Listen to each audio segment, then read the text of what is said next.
rengi mi mang căn lâu bia xin phần lên dòng thế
cell phone tho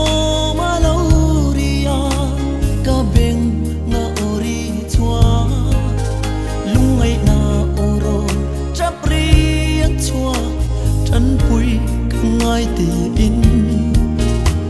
amit tui atla e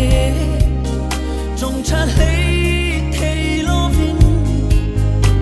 ka lei kom pui ka ma ngai nen then na thu soya trong train iswa min au pui ro chang thar hey siana krista tel lo mang nai patla lim tuanan om lo ve lung thirin an a chan pui turin mi singa an be dong si atoba iswa ang pui turin min so ve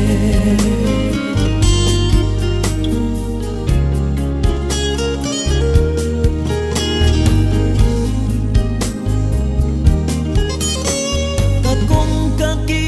tho maria ka han hon lep chuanin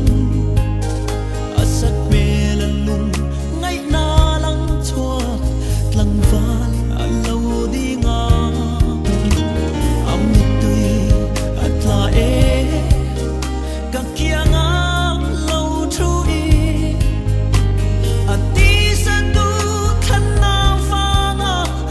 na khir khan ber tokin beidou min lalpa au pui min nge thang thar hey hisya a krista del lo nom chen tu te om man om ngai lo lung cherin an ang chan pui tu rin pathiana an kil toi si tu ko shiat lovin tam lai jem hun an twar chi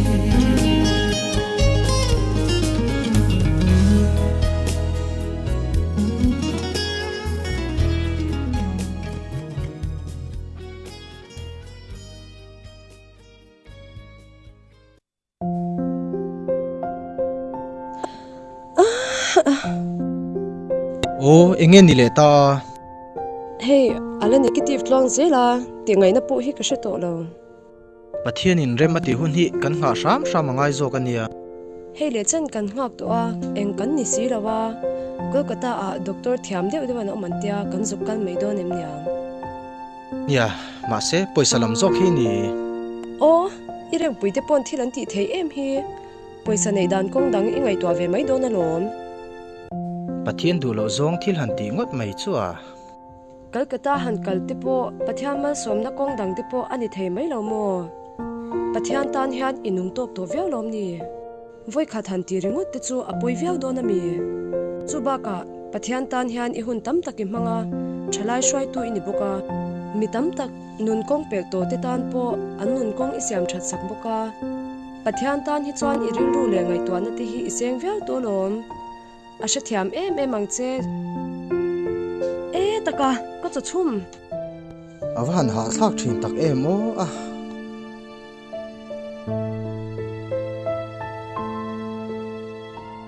He kha puram ro ti mo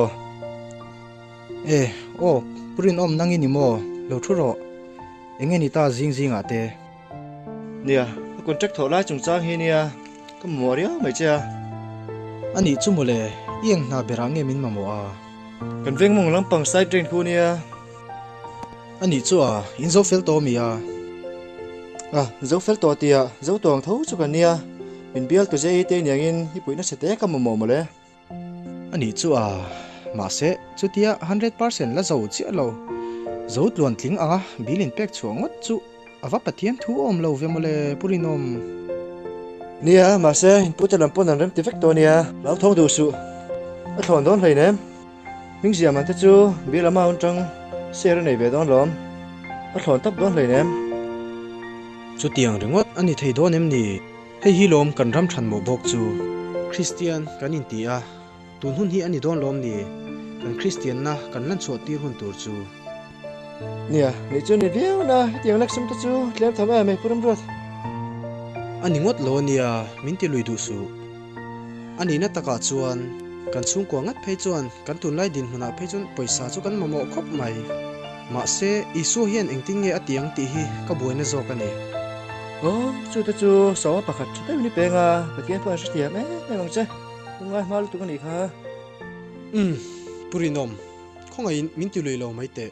ka ti lui thei thlot lo ka pathian poi ka soi thei thlot lo ani e ani mo in pu te ne na khan thlen mei don sin transfer thlen tur pon lo in bu seila swal tam lawang ani phot le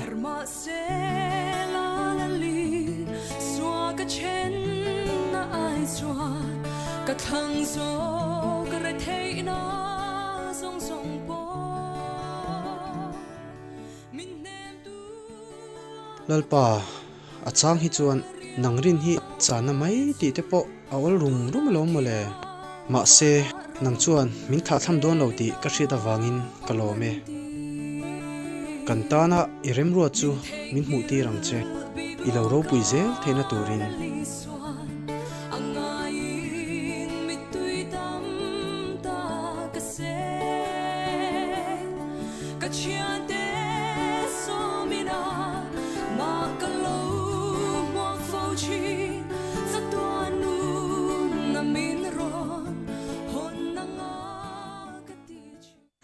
kum thum nuwa chuan Pa, lo tlan te. pa ô enge nia yaw chiam a ente hei kan pai ve to nia ani mo avan lo mom ve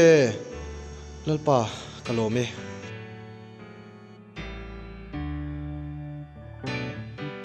thalai du tak te u lalpa achet hun hi ingak ngam thi nang u